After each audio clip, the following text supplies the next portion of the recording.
Oh, good lord.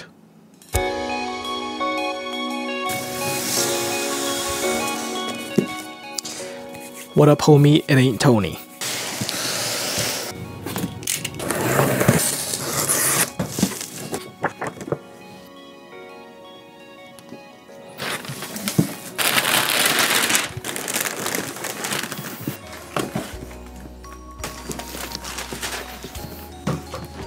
So today we're taking a look at a pretty humongous figure, many more ways than one. Now, truth be told, I wasn't even actually planning to add this to my collection because the character isn't actually in one of my top favorites for Azurlane. But then I saw it and I'm like, well, it would look pretty good in a thumbnail. Okay, so generally a pretty clean design, honestly, for the box. I wasn't expecting this particular figure to come in a box that was designed this minimally. It's just a solid, like, beige color all around. Got Mimoyo's logo, some text on the sides, of course, the Azurlane logo, and then, of course, on the front, you have the K cut out for the window. Obviously, they put K for kashino, but I feel like for this clean, minimal, sleek design, you probably would have just foregoed the window. You can't really see the full thing, so you might as well have just covered it up.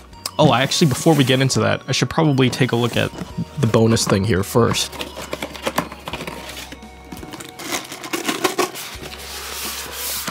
Oh, okay. You get plastic poster of the illustration that the figure is based off of. Pretty nice. This is actually a pretty decent size, so probably not gonna hang that up. I legit don't have any wall space. In fact, I'm in the middle right now trying to reorganize which tapestries I want to switch out and then which like posters I want to put up still. So the flap is actually on the front instead of the back. Odd choice. Now, since I wasn't actually planning to add this to my collection, if this video gets like 5,000 likes within the first month that I've uploaded it, I'll probably give it away. If not, I'll probably end up selling it. And then secret option C, which I don't think is going to happen, if I do end up liking it enough, I'll keep it. We'll see. Oh, she also has the zip tie things, so those are quite annoying. Oh. There is some instructions in here, although I don't think you'll be needing these. And that's basically it for the box. Oh, this box just reminded me of a design I hate about blister packaging. So with blister packaging that doesn't have like smooth sides, they usually have like these divots. When I'm trying to cut the tape, it usually gets cut on one of these divots, so it's not like a smooth cut. Pretty annoying when it's not entirely smooth. Okie dokie, so we do have the base, which is quite huge.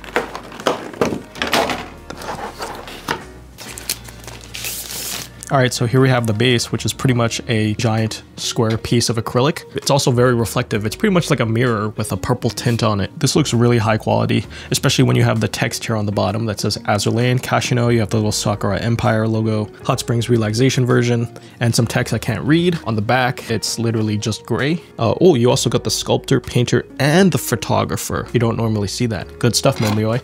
Giving credit where credit's due. The one downside for this though is that fingerprints and grime are very easily noticeable on this particular base. So, oh, gonna cut these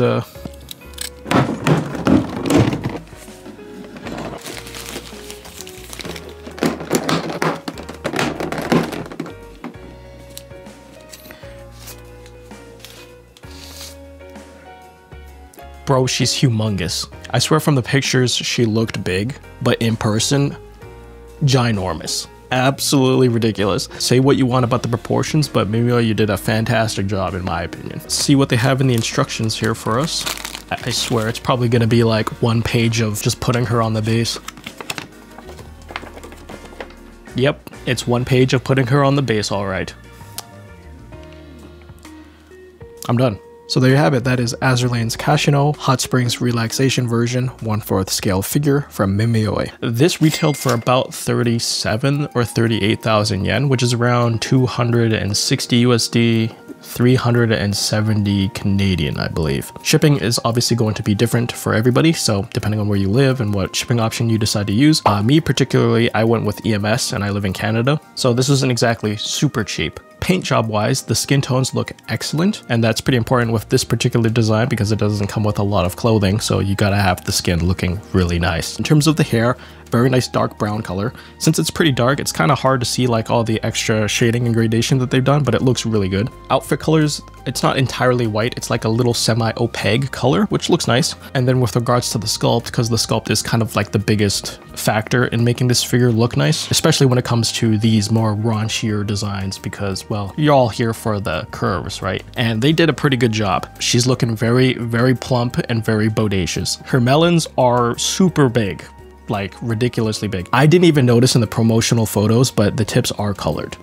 And you can see them, and they're a lot more prominent than I thought they would be, because I didn't even notice in the pictures, but in real life it's very, very apparent. I don't even know if I should be censoring this or if I can get away with not censoring it. The melons are large and in charge. Very lucky manju on the bottom. I remember seeing some guy on MFC asking if the manju was detachable. It is not. It is pretty much glued onto there. I mean, maybe you could try to force it, but I probably wouldn't. Facial expression is perfect. She's got that nice dreamy hazy look going on. Detailing on the clothing, well, there's not really that much clothing, so you're not going to have a lot of details for this particular figure, and generally 1/4 figures, they typically skimp out on like the really small precise details, because when you're working with a larger surface area, you're kind of just hoping that the sheer scale of the figure is going to sell the figure instead of actually going into the details. It does have a decent amount, like you have the wrinkles on the sleeves, the flower cuffs, the little purple bows that she has, and then you have a Sakura Empire necklace that she's wearing. Of course, the flowers in her hair, the horns, her hair sculpt is really nice. Her fingers are also very slim and dainty. They're sculpted pretty fine. They also have this nice glossy finish to them that kind of makes it look like she's wearing nail polish, which is really nice. And then of course that goes for her feet as well. Damn, they really put in the effort on the feet here, I'm not gonna lie to you. Thighs are looking pretty thick, and obviously the cheeks are looking plenty juicy. Since the outfit is pretty tight on her, you can see some nice folds in the skin, which is pretty excellent. There was actually some controversy regarding this particular figure. I think it was around her hips or thighs. Some people thought they actually reduced it. It does look fine to me right now in person here. You might be able to get her pre-owned or maybe even a little bit cheaper if you wait long enough, maybe. So for 525 Canadian, I personally wouldn't buy this figure because, well, I'm not a huge Kashino fan. She's not up there in terms of my top favorite ships, but she is very nice. If you're a big Kashino fan, this is definitely one I would recommend. Very nice, sleek base, very curvaceous figure. Kashino's got it going on. I will say my one nitpick about the figure is that her melons have a really nice, I wouldn't say super glossy, but it does have a very reflective finish on her jugs. I probably could have gone without the shiny look. I mean, some people might dig that. It definitely gives it a more wet, oiled up look. I think her cheeks actually have the same kind of finish too. So yeah, Mimioi, another great 1/4 figure you guys did. Mimioi is making a lot of 1/4 scale Azur Lane figures. Now that I think about it, they haven't showcased any news when it comes to Tako and Atako's Race Queen figures, for example. I believe those were announced 4 or 5 years ago. And so far, we've only seen unpainted prototypes. I swear, man, figure manufacturers need to stop announcing figures so early. I understand there's a need to like generate excitement for the fan base and you want to generate hype for your upcoming scale figure product. But if you announce a figure and then you take 3+ years to even get a prototype out, you're killing the hype for the figure. And a good portion of people are probably not going to care about the figure anymore by that point, or they'll forget about it. Like, these figure manufacturers are making me wait for figures like I'm waiting for Silk Song. I wish Silk Song comes out soon. Now again, I wasn't actually planning to keep this figure, so I don't know if this video gets like 5,000 likes, I'll do a giveaway for it. If not, I'll just try to sell it locally, because I don't want to ship this thing out. Are you kidding me? You saw that shipping box. I feel like the longer I look at her, the more I want to keep her, so I'm going to try to pack this up real quick. I'll catch you guys in the next one. Peace.